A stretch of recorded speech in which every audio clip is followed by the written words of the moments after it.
Be very close. The president and I just spoke to the European leaders. They were President Emmanuel Macron of France, President Alexander Stubb of the Republic of Finland, President Karol Nawrocki of the Republic of Poland, Prime Minister Jonas Gahr Store of the Kingdom of Norway, Prime Minister Giorgia Meloni of the Italian Republic, Prime Minister Keir Starmer of the United Kingdom of Britain and Northern Ireland, Chancellor Friedrich Merz, the Federal Republic of Germany, Secretary General Mark Rutte, the North Atlantic Treaty Organization, NATO, President Ursula von der Leyen of the European Commission. We spoke to all of those great leaders. They're all great leaders. And we had a great talk with them after we were completed. We thought it was appropriate to speak with them. And our meeting was excellent. We covered, somebody would say 95%. I don't know what percent, but we have made a lot of progress on ending that war, which is really certainly the most deadly war since World War II, probably the biggest war since World War II. And I want to thank Steve Witkoff, who's here, and I'd like to thank Jared, who's here someplace. Thank you, Jared. And thank you, Steve. What a great job you've done. Jared Kushner, Steve Witkoff, and Marco Rubio is here. Thank you, Marco. And Pete Hegseth is here. Those two people are doing an unbelievable job. And the four people on this one are doing, I don't think anybody could do it. And we'll see if it gets done, but it's very close, certainly. Nobody would even have a chance of getting it to where it is right now. Nobody would have thought that was possible. So I just want to say we've done very well. We've had discussions on just about every subject, and that includes with President Putin before. And we went into great detail, and we likewise went into great detail today. And it was an honor to have you at Mar-a-Lago and have lunch. I hope you enjoyed the food. Your people enjoyed the food, I can tell you that. You're big, strong people. Your general over there looks like Central Casting. I want to also, by the way, speaking of generals, we have a great general, General Raisin Kane, who is here someplace. Thank you, General. Thank you very much. He's great. So, Mr. President, maybe you want to say a few words, and then we'll speak over the next couple of weeks. We'll speak probably quite a bit, but we'll speak tomorrow. Thank you very much. Appreciate it. Thank you so much, Mr. President. Thank you. Thank you for everything. Dear colleagues, first of all, I would like to thank President Trump for a great meeting at this amazing place in his home in Mar-a-Lago. And we had a really great discussions on all the topics, and we appreciate the progress that was made by American and Ukrainian teams in these recent weeks. Special thanks to Steve Witkoff and Jared Kushner, and thank you for their engagement and full commitment, and also to our team, and first of all to Rustem Umerov and General Gnatov, and to all our teams. And we discussed all the aspects of the peace framework, which includes, and we have a great achievements, 20-point peace plan, 90% agreed, and U.S.-Ukraine security guarantees 100% agreed. U.S.-Europe-Ukraine security guarantees almost agreed. Military dimension 100% agreed. Prosperity plan being finalized, and we also discussed the sequencing of the following actions. And we agree that security guarantees is the key milestone in achieving lasting peace, and our teams will continue working on all aspects. We also had a joint productive call with European leaders, like President Trump said already, and a lot of leaders, including NATO and EU. And we agreed that our teams will meet in upcoming weeks to finalize all discussed matters. And we agreed with President Trump that he will host us, and maybe in Washington, European leaders and Ukrainian delegation, yes, in January. And Ukraine is ready for peace. And once again, would like to thank President Trump for a warm welcome and substantial discussion. Thank you, Mr. President. Thank you very much. Thank you so much, Mr. President. Any questions, please? The first time visits from President Zelensky, 90% and 100%. The U.S.-Ukraine security guarantees, what number are we at right now? Well, I think look, you can say 95%, but I don't like to say percentages. I just think we're doing very well. We could be very close. There are one or two very thorny issues, very tough issues, but I think we're doing very well. We made a lot of progress today, but really we've made it over the last month. This is not a one-day process deal. This is very complicated stuff, but I think when the president says 95, I think, could be close to 95%. Yeah, please, and behind you. Mr. President, have you agreed on the so-called free trade zone on Donbas? How to separate, the sites? How to make the separation line? Who will be responsible? The word agreed is too strong. I would say not agreed, but we're getting closer to an agreement on that, and that's a big issue. Certainly, that's one of the big issues, and I think we're closer than we were. Probably it's unresolved, but it's getting a lot closer. That's a very tough issue, but one that I think will get resolved. Yeah, please. We are receiving some mixed signals coming from Moscow, even after this talk.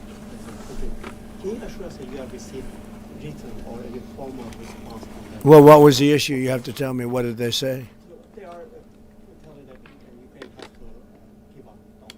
Just very recent statement. Well, that's what they've been asking for, and there's a dispute about that. So they're going to have to iron that out. That's an issue they have to iron out.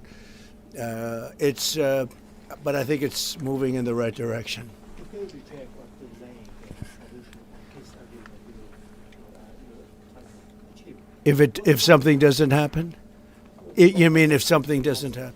Yeah, go ahead. May I ask No, go ahead. You were going to finish your question.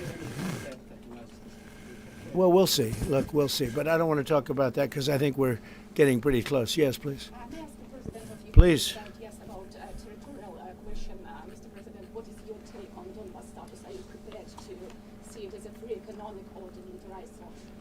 No, we spoke about 20 points planned, and I'm happy that really our teams very close to results. And I agree with President Trump that our teams work not one day and not one week, more than 1 month, beginning from Geneva, then 2 meetings in Miami, then we had Berlin, and now we have Mar-a-Lago. So this is a very difficult question.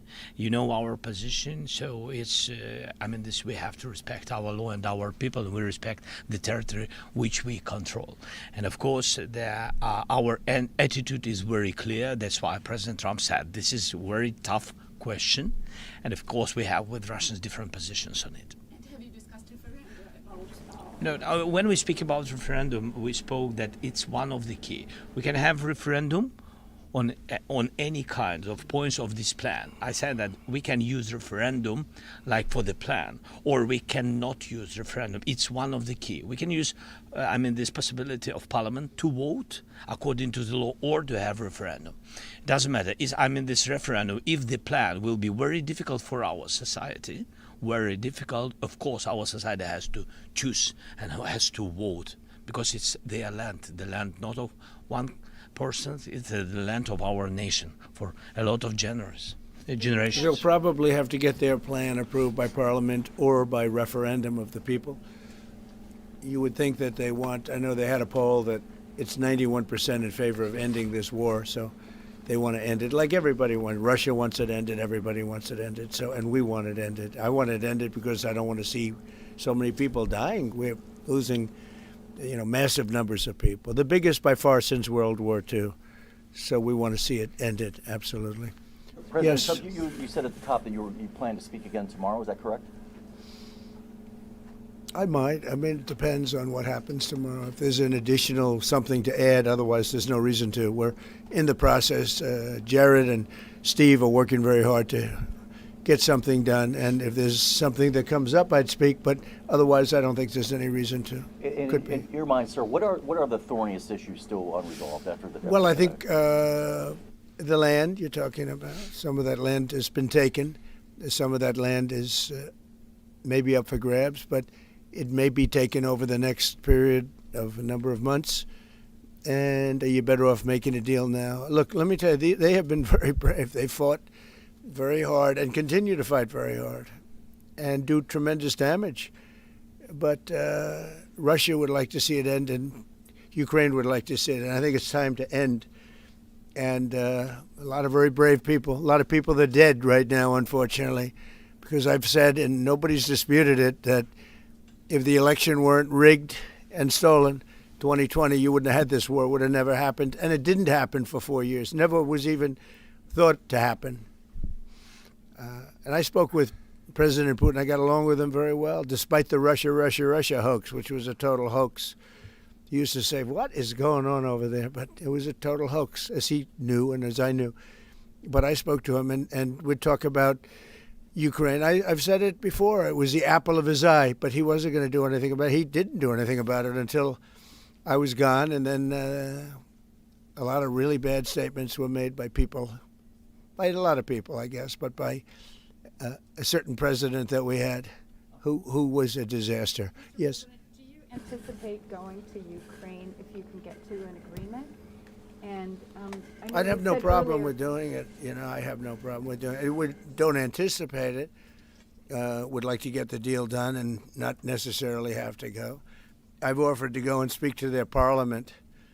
And, you know, if that would help, I don't know if that would help. I think it would probably help, but I don't even know if that's... You're welcome. yeah, no, I know. Always. So I'm not sure that it would be really necessary. But if it would help save 25,000 lives a month or whatever it may be, I would certainly be willing to do that. Yeah, please. No, behind you. Where are you from? From Ukraine. Good, I had a feeling. Good. How about Zaporizhzhia nuclear plant? Have you discussed this? On what? Zaporizhzhia nuclear plant. Yeah, we discussed that at length today. As you know, it's in pretty good shape. It can start up immediately, almost immediately. And it's one of the things I discussed with President Putin. And they were talking about the nuclear plant that's probably the biggest in the world, just about the biggest anywhere in the world. Can you believe that? And President Putin's actually working with Ukraine on getting it open. He's been very good in that sense. He wants to see that open. And he hasn't hit it with missiles, hasn't hit it with anything. It's a big danger to do that for everybody. But they're working together to try and get it. It can open very quickly. It's in pretty good shape. And the people there have been there for years. The people there running it. You know, they have 5,000 people in that plant. Can you believe it? I learned that today. 5,000 people. It's the biggest plant of its kind in the world. And they're working together to get it opened. They could maybe get it open quickly. That's a big step when he's not bombing that plant. It's a big step. You, in the readout from Moscow, they talked about the creation of some working groups. Yes. That would be set. Can you tell us about what those working groups Sure. would entail? And also, if you wouldn't mind, what is the message that you will give to Putin when you speak to him after your meeting? So here? the working group is going to be composed of Steve Witkoff, Jared Kushner, General Raisin Kane, Marco Rubio, and a few other people that we're going to be putting onto it. I think Pete Hegseth should be in that working group. He knows the territory very well. He's been fantastic at what he's doing. And they may add one or two people. And likewise, Ukraine's going to have some very good people that were at lunch today that enjoyed the lunch today a lot, more than they thought, right? But do you want to say who may be on your working group? Yeah, we now, as I said, that we work with Steve and Jared. We worked our Rustem Umerov and also Deputy Minister Kislitsa and also General Ignatov, and they will continue work in this group. And of course, if we will go further, and I hope that really we will have decisions in January, as I said, about all these documents, 6 documents, and of course, we will continue work on this, so they know what to do. Yes. And that working group, by the way, importantly, will also then be working with Russia, okay? Because to work with ourselves doesn't really solve much of a problem. So they'll be working with Russia. Yeah, please. This morning you weren't a deadline guy. How long do you think it'll take to get this last little bit, as you say, finished? What are we talking So about? if it went really well, you know, maybe a few weeks. And if it went poorly, longer. And if it went really poorly, it's not going to happen. That would be a shame. There's that chance also. You know, it's possible it doesn't happen. But, you know, in a few weeks we will know one way or the other, I think. But if it went really well, but it could also go poorly. I mean, you know, we could have something where one item that you're not thinking about as a big item breaks it up. Look, it's been a very difficult negotiation, very detailed. It's funny, I settled 8 wars. Some were going on for 35 years, and we got them settled in a couple of days. Some of them, one was going on for 37 years. I settled it in 1 day. But this is a very complex one. What the bad No, I think outcome we'll is. get it done. I don't want to say when, but I think we're going to get it done. Yes, ma'am. Mr. President, you in the past have suggested a trilateral meeting between both Presidents Putin and Zelensky. Is Right. that something that is also on the docket? I see that happening, sure, at the right time. I saw a very interesting President Putin today. I mean, he wants to see it happen. He wants to see it. He told me very strongly. I believe him. Don't forget, we went through the Russia hoax together. And he'd call me, I'd call him, I'd say, can you believe the stuff that they're making up? And it turned out we were right. They made it all up. And despite that, we didn't get into wars and we didn't get into problems, but we weren't able to trade very much or any of that, which was a shame because, you know, a lot of success could have been had by trading with Russia. They have great land, great minerals and other things, and we have things that they want very badly. But the Russia hoax, which was a terrible made-up fictional thing by Crooked Hillary and by Adam Shifty Schiff and bad people, sick people. They made it up. It was all a made-up hoax. But it kept us really from dealing with Russia, kept Russia dealing, from dealing with us. So, but despite that, we got along. And I don't know, I think we're going to get there. I know him very well. I think we're going to get there. Discuss any time, location, meeting place? Yeah, for a we're potential discussing trial? a lot of things. No, look, I was on the phone with him for almost, I guess, 2.5 hours. They're just telling me now. It's a long time. We discussed a lot of things. We didn't talk about the weather. We weren't talking about what a beautiful day it is in Palm Beach, Florida. Yes. Trump, President Zelensky mentioned maybe a meeting with European leaders back in Washington. Would that be in the next few weeks? Well, in Washington or someplace, yeah. These leaders that I just read, these are great people. They've spent a lot of money on helping Ukraine. And look, they're doing it for themselves also, meaning their country, because Ukraine's a very important country for them in particular. For us, it's very important. To me, it's the lives. We're thousands and thousands of miles. We're protected by a thing called the Atlantic Ocean and lots of other places, to be honest. And they're not. They're right there. But we're working together with them as we should be. But I'm doing it to save lives. We're not spending any money. Biden gave